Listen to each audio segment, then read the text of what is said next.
Good evening, I'm Michael and you're watching Kini News, the show that brings you today's biggest stories in bite-sized packages.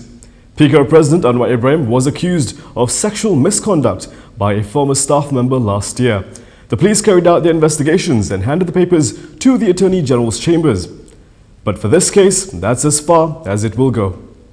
Lack of evidence. That was the reason given by the Attorney General's chambers on why they will not be charging Anwar Ibrahim over allegations of sexual assault made by Muhammed Yusoff Rawther. In a statement today, Solicitor-General Engku Nor Faizah Atek said that there were, quote, contradictions of material facts that could not support prosecution under the Penal Code. Attorney General Tommy Thomas was not involved in the case because he was previously associated with Anwar. Engku Nor Faizah added that the AGC agrees with the recommendation of the police that the case be closed. In November last year, Yusoff wrote a statutory declaration to claim that he was a victim of an attempted sexual assault perpetrated by Anwar in Kuala Lumpur on the 2nd of October 2018. Anwar has denied any wrongdoing. At this point, the probe may only be reopened if new evidence becomes available. You won't win any prizes for guessing who's going to be the next Prime Minister. All those involved say it's confirmed. But the question that keeps being asked by those aligned to Anwar Ibrahim is when? And they've been told when, but now they're not happy with the time frame.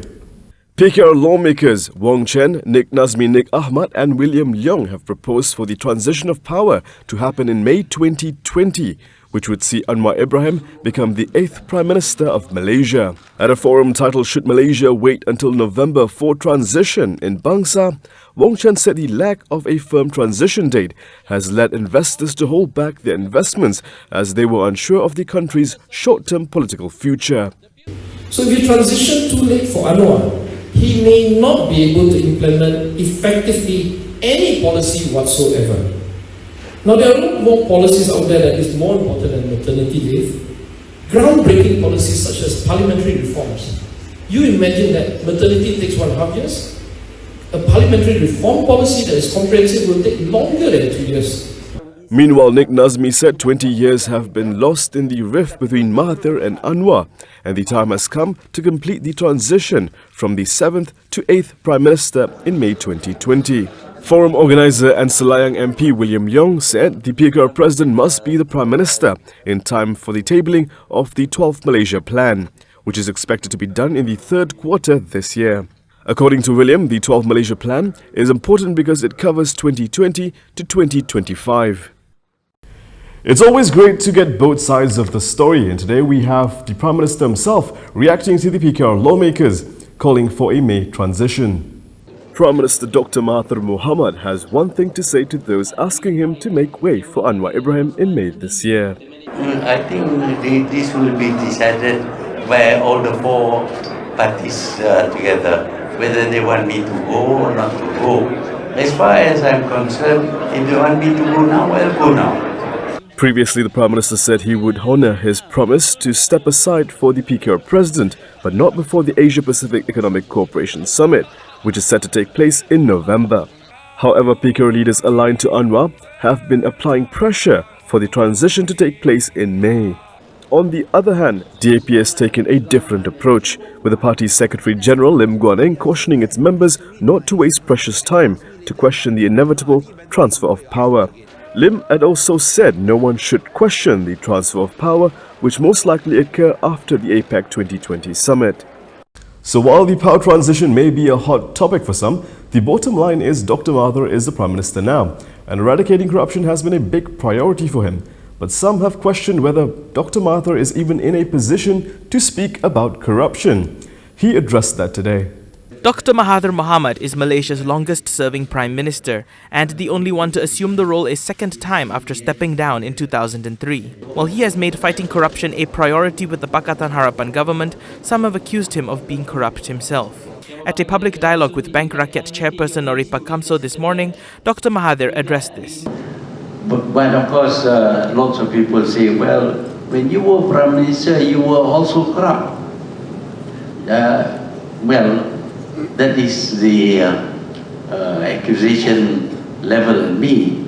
But what is the proof? Do I have buy diamonds at $27 million or to give to my wife? I didn't. According to Mahathir, there was no corruption at, quote, high levels in the Harapan administration. He also stressed that combating graft remained a priority. Mahathir was last Prime Minister from 1981 to 2003 before assuming the role a second time in 2018. Is the Pakatan Harapan federal government doing enough to help states run by PAS and BN? Perhaps that's a question for Finance Minister Lim Guan Eng. We have done more than BN. This is what Finance Minister Lim Guan Eng told reporters when he was asked whether the federal government plans to do more for the federal opposition-run states. Right. I think if you look at what the government is doing, especially the Prime Minister, he have actually given more attention to these states than under the previous government. So I think if you look at the attention and the funding given, it is much more than the previous government. So I do not need to add any more. I think the Prime Minister will have much more to say about this. Speaking to reporters at the launch of the E-Tunai Rakyat initiative at the Finance Ministry in Putrajaya today, he said he'll leave it to the Prime Minister to explain how the Pakatan Harapan government has done more than BN. This comes after Kelantan DAP chairperson Zaid Ibrahim expressed hope that the current federal leaders will abandon the previous approach of not developing states held by opposition parties. He said the previous approach was a failure for 30 years and it will fail again, adding that a responsible federal government has to be fair to all the states, even if opposition held. Zaid will be in Kampong Chap on the East Coast this weekend to meet the people there. All eyes have been on MACC lately, especially after the telephone conversations were released, and they have made a few enemies in the process. The Malaysian Anti-Corruption Commission, MACC, has lodged a police report against several individuals over an alleged criminal plot to discredit its Chief Commissioner, Latifah Koya. The report was lodged by Latifah's Special Officer for Legal Affairs, Sasha Lina Abdul Latif, at the Putrajaya District Police Headquarters today. Sasha Lina said she had also provided the police with evidence of the alleged plot and the names of the individuals believed to be involved. However, she declined to reveal the names to the media or the evidence which was handed over. Benda lain yang memang saja menyebarkan tumahan untuk menjatuhkan integriti, maruah dan imej KP, dan kami percaya ini adalah satu juga intimidasi kepada KP untuk atas apa yang telah dilakukan pada sidang media itulah. Yesterday, Latifah had claimed that a criminal conspiracy had been set in motion against her following her disclosure of former Prime Minister Najib Abdul Razak's phone conversations. Last week, the MACC had released several audio recordings of telephone conversations purportedly between Najib and several others in 2016 on 1MDB. Malaysia Masters champion and world number 1 Kento Momota, who was injured in an accident yesterday, is recovering well. Deputy Prime Minister Dr. Wan Aziza Wan Ismail visited Kento Momota at the Putrajaya Hospital this afternoon after he and 3 others were injured in a crash that killed the driver of the van they were being transported in. Tapi alhamdulillah dia tengah stabil dan doktor dah mengatakan bahawa apa yang dia alami itu semua boleh diatasi dan dia akan ada sikit masa untuk bengkak atau kurang dan dia akan baik, tak ada apa-apa. In a pre-dawn accident on Monday, en route to the Kuala Lumpur International Airport, the van they were travelling in rammed into the rear of a 30-ton truck. The driver of the van was killed. Momota suffered multiple lacerations to his face and a fractured nose. Speaking to reporters after the visit, Wan Aziza denied that the accident would strain ties between Malaysia and Japan. Coming up next, size doesn't matter when you're an active volcano. You're going to cause destruction anyway. Can you imagine a world without koalas? That day may come sooner than we thought. 2 Malaysian media giants, a lion dance and lots of oranges. What's that all about? All that and more after this.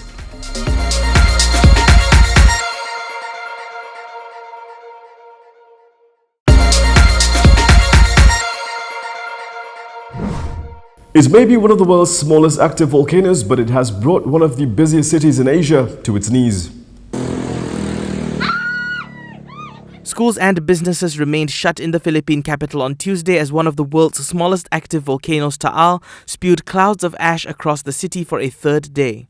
More than 24,000 people have been evacuated from the volcanic island and surrounding areas, which is a popular tourist spot. Authorities have warned that an eruption could happen at any time, which could trigger a tsunami.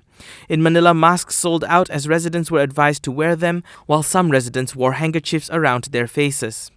The eruption has not directly caused deaths or major damage. Taal sits in the middle of a lake about 70 kilometers south of Manila and is one of the most active volcanoes in the Philippines. It has erupted more than 30 times in the last 5 centuries, most recently in 1977. An eruption in 1911 killed 1,500 people, and one in 1754 lasted for a few months.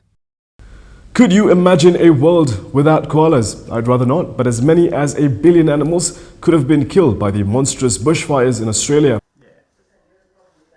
Australian Minister of Environment Susan Ley has warned that koalas could be listed as an endangered species as a result of the massive bushfires in the country. Wildfires in Australia have razed more than 27.7 million acres, destroying or severely damaging the habitats of several native animals.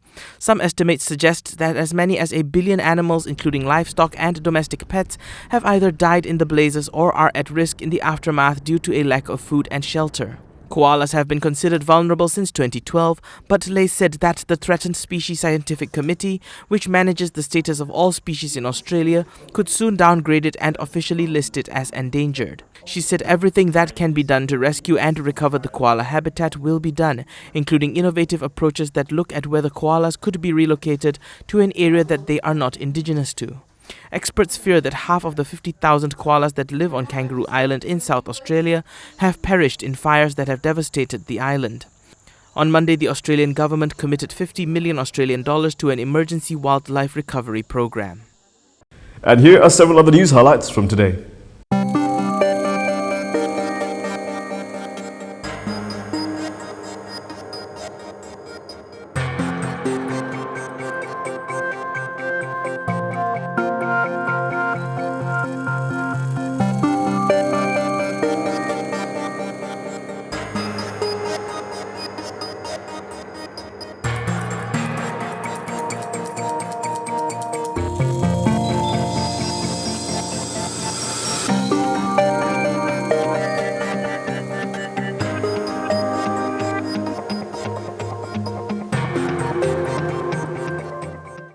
And that is all from us today. For more stories, go to KiniTV.com. You can also follow us on Instagram, Twitter, YouTube and Facebook for the latest news updates.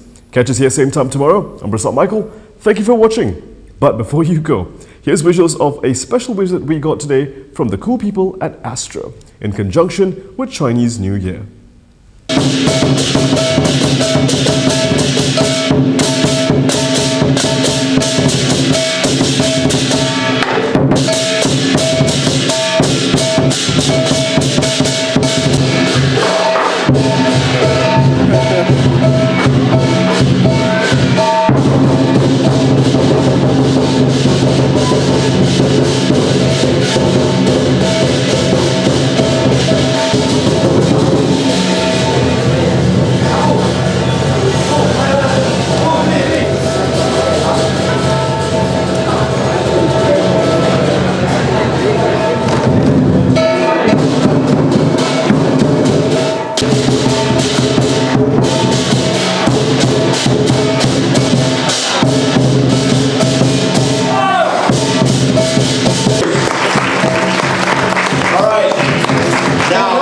We should be welcoming any second now our little mascot, because we're ushering the year with our mascot.